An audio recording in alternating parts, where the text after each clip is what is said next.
دوستان عزیز شهر سمر گوشه بزرگ برو مدن رفاقت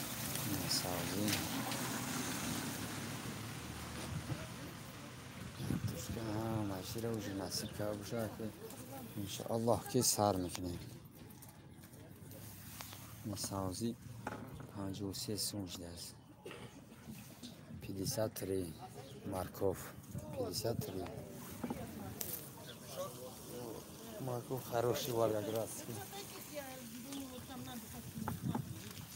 здесь еще проходи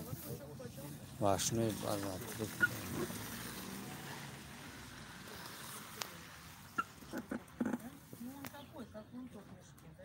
خوش اومده سلام علیکم دو نفر خوش اومده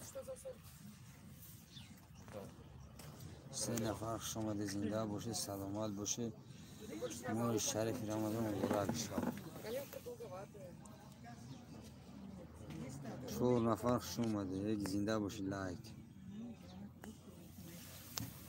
بعد دید انشالله ویدیو شد کنه روز رمضان اکرم دوستان عزیز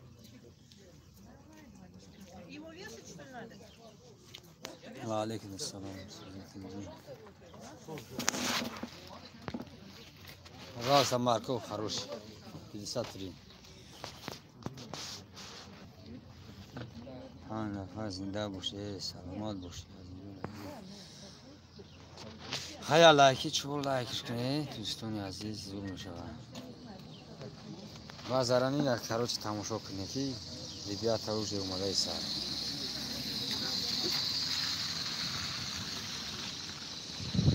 باری بزرگه ولی سنش کنکرت نبودم وزیرش که نام برمایزن کارشکا پاشکا همه تینگه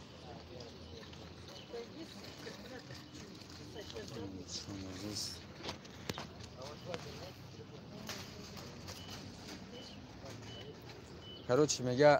سعودی را دید چی بدون افیر رفته سر کامه میگه از ما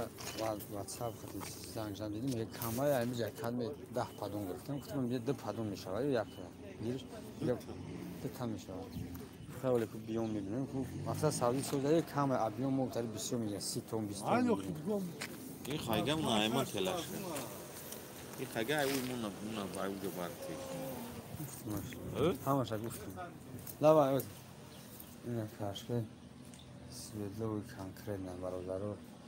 دوستان عزیز چوب کرد کاشکه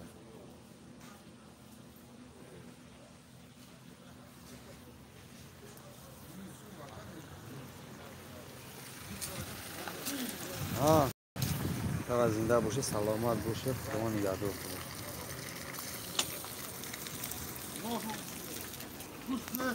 لا باید